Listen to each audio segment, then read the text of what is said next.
Hello. So, we're starting lesson 3.6. This is split into two different lessons, 3.6a and 3.6b. So 3.6a talks about polynomial inequalities.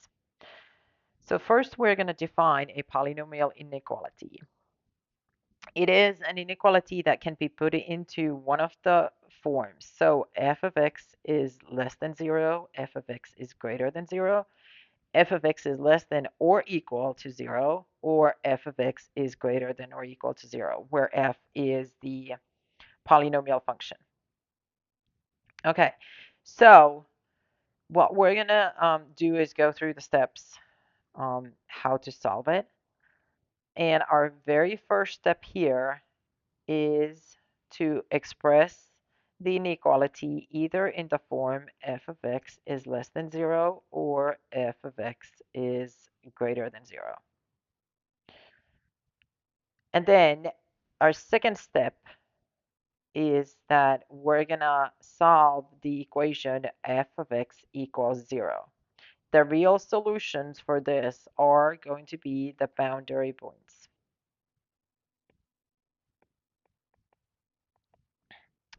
We're going to locate these boundary points in step 3 on a number line, thereby dividing the number line into intervals. Step number 4, we are choosing one representative number called a test value within each interval and evaluating f at that number. So if the value of f is positive, then f of x is greater than 0 for all numbers x in the interval. If the value of f is negative, then f of x is less than 0 for all numbers x in the interval. And the last thing we're going to do then is to write the solution set, selecting the interval or intervals that satisfy the given inequality. And notice that we use the f of x is less than 0 or greater than 0. We do the same thing if we have the equal signs over here. So just a notice, if the inequality involves the equal signs, include the boundary points, the solutions of f of x equals 0 in the solution set. Okay, so let's look at an example. Solving a polynomial inequality. So we're going to go through the steps that we just did. Solve and graph the solution set x squared minus x is greater than 20. So our step number 1, express the inequality in the form f of x is greater than or less than 0. So what we're going to do is we're going to rewrite this and move the 20 to the left so that we get x squared minus x minus 20 is greater than 0. So that is the form that we want it in, so that the 0 is on one side and everything else is on the other side. Now we're going to go in step 2 to solve the equation. And we're setting it to equal 0 at this point. So x squared minus x minus 20 is equals 0. We can factor this one. X plus 4 and x minus 5 are the factors. And that is set to equal 0. Now we're going to set x plus 4 to equal 0 and x minus 5 to equal 0. And we get x equals negative 4 and x equals 5. So these 2 points here are going to be the boundary points that we are using. Step 3 is to locate them on the on a number line and separate the line into intervals. So what we want to do is I'm gonna put 0 here, 1, 2, 3, 4, 5, 6, and it keeps going. Negative 1, negative 2, negative 3, negative 4, negative 5, negative 6, and it keeps going. Okay, so we're going to go ahead and plug x equals -4 right here. And then x equals 5 is going to be right here. So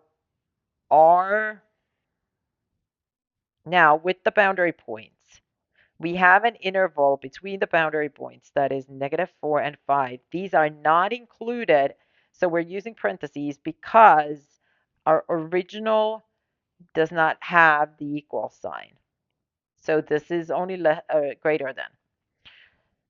So those are not included. So basically, actually, I made a mistake in here. Oops. No, it's erasing here.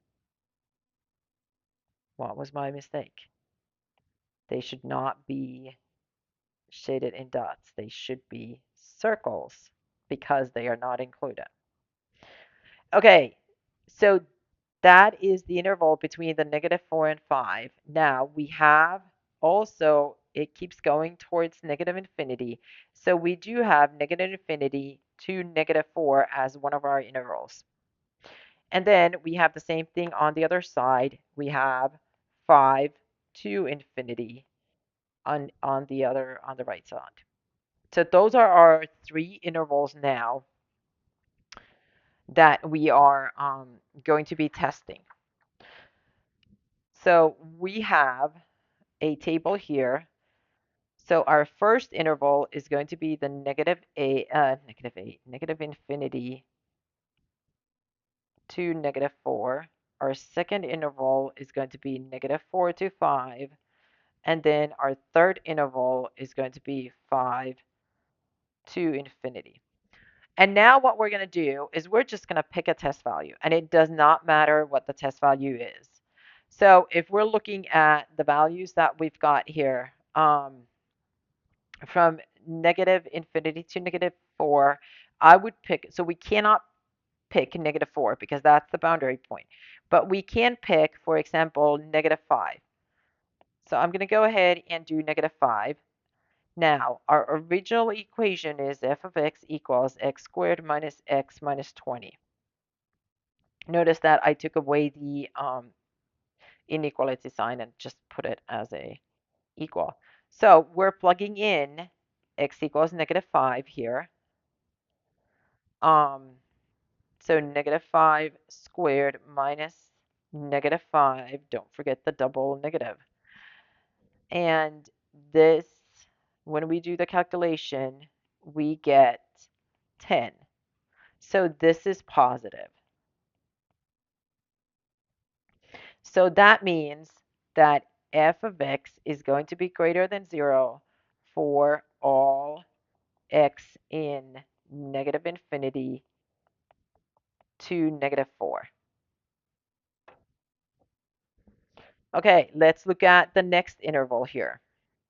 So a value between -4 and 5, the easiest would be the 0.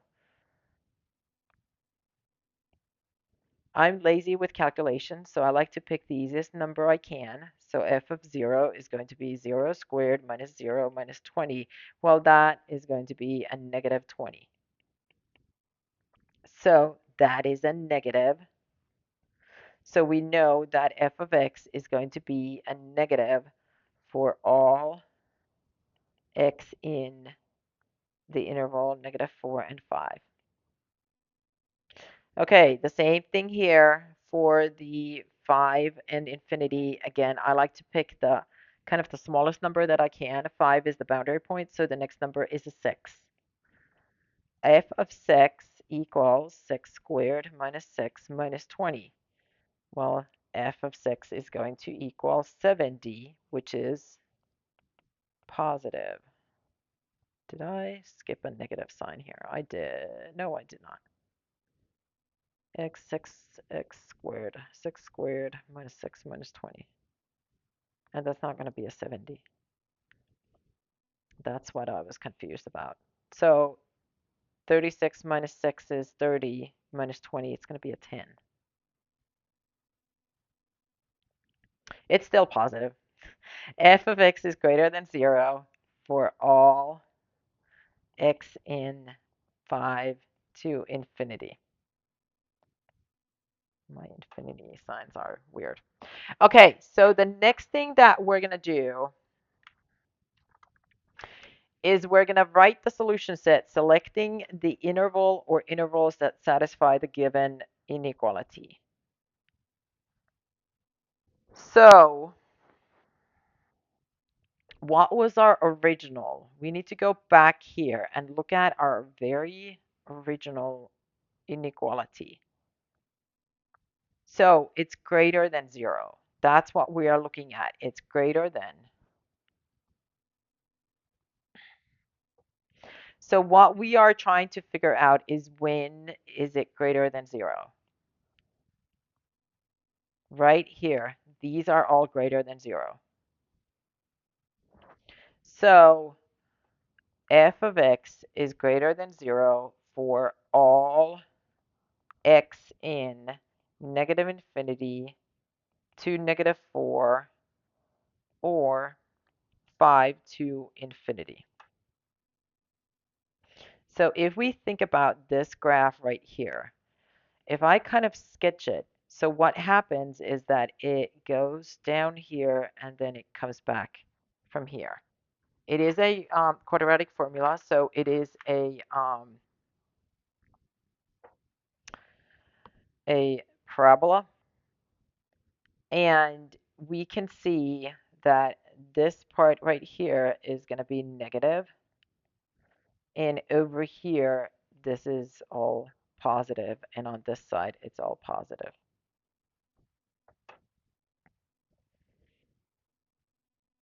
So our solution set is negative infinity to negative 4 or 5 to infinity. And I believe we were supposed to graph it as well. So graphing it on a number line. 1, 2, 3, 4, 5. Negative 1, negative 2, negative 3, negative 4, negative 5. Let me add 6 here. Okay, so graphing it on this number line. Again, negative 4 is not included and 5 is not included because it was just greater than. So we're going to go from here to negative infinity and from 5 to infinity. So that is what it would look like graphing it on a number line.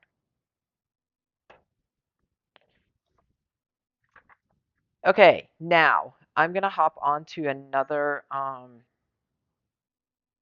page here because this was not in, hold on, there it is. Yes, this is like the last part of the 3.6a. So the positions for a free falling object near Earth's surface. So we're going to use what we just learned, calculating and to calculate an application. So an object is falling or vertically projected into the air has its height above the ground s of t in feet given by this formula right here, where v0 is the original velocity, the initial velocity of the object in feet per second. T is the time that the object is in motion in seconds, and S0 is the original height, initial height of the object in feet. So our application, an object is propelled straight up from the ground with an initial velocity of 80 feet per second. Its height at the time, t, is modeled by this formula right here. Now, the height s of t is measured in feet and time. T is measured in seconds. In which time interval will the object be more than 64 feet above the ground? Now, this is our initial velocity. Our s of t is negative 16t squared plus 80t. More than 64 feet. So we're going to make this into an inequality more than greater than 64. Now, we're going to use what we just learned to solve this. So our first step is to move the 64 to the other side so that we have a 0 on here. So negative 16t squared plus 80t minus 64 is greater than 0. There we go. Our next step was to find the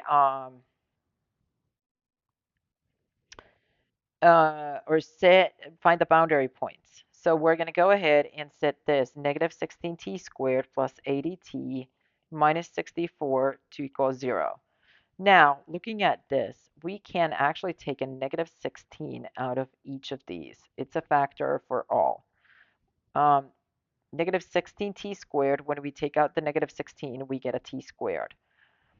80 divided by negative 16 is 5, and we have the t left. And negative 64 divided by 16, negative 16 is going to be 4. That looks much easier to factor. T squared minus 5t plus 4.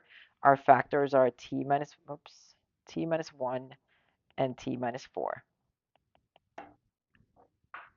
Now, we're going to set the factors to equal 0. T minus 1 equals 0. T minus 4 equals 0. So our boundary points are going to be t equals 1 and t equals 4. Okay, so let's go ahead and kind of sketch this over here. So we have a line. That is our t. 1, 2, 3, 4, and 5. So our boundary points are 1 and 4. Now, our intervals are going to be 1 to 4, 0 to 1. Notice we don't start with negative infinity because time doesn't travel back. So we start, our first one is 0, 0 to 1. And then, but for the 4 and to the right, that's going to go into infinity. We have a time here. That's why. Okay, now we need to figure out where does it, or which way, when is it positive and when is it negative? Now, yes, we can go ahead and take a test point to see when it is negative and when is it positive. So if we look at the interval 0, 1 here, I would take um, I would do the test point 0. So plugging in 0,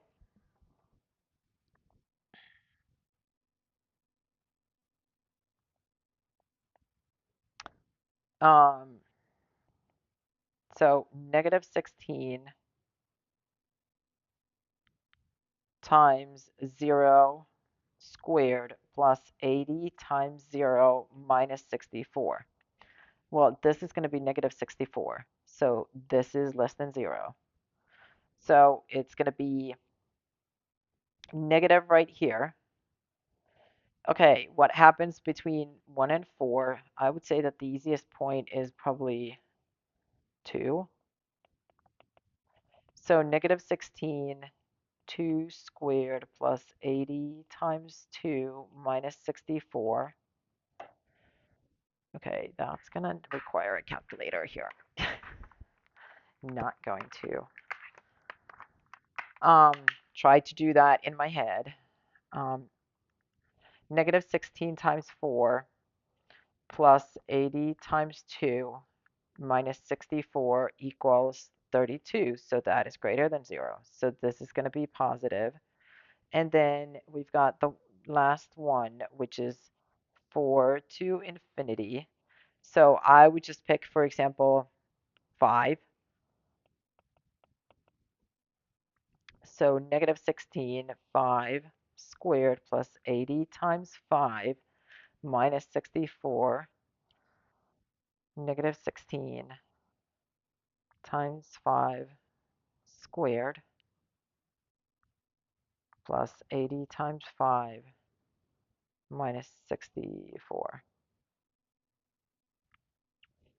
That is negative 64. Look at that. That is a negative. So we could have also looked at our original one right here. We notice that the leading coefficient is a negative. So we actually could, we know that it's in downward. So oops, that's not where it goes. It should look something like this. So again, this here is the positive. This part here is going to be the negative.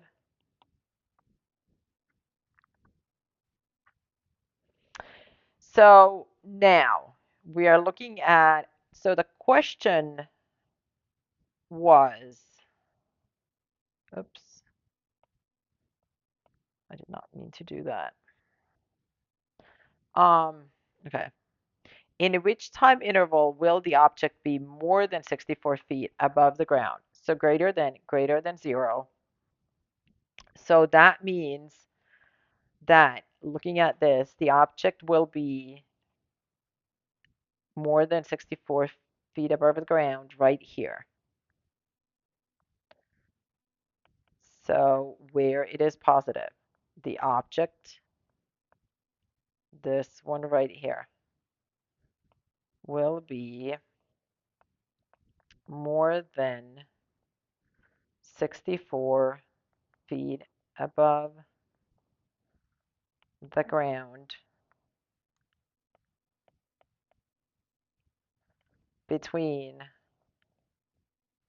1 and 4 seconds,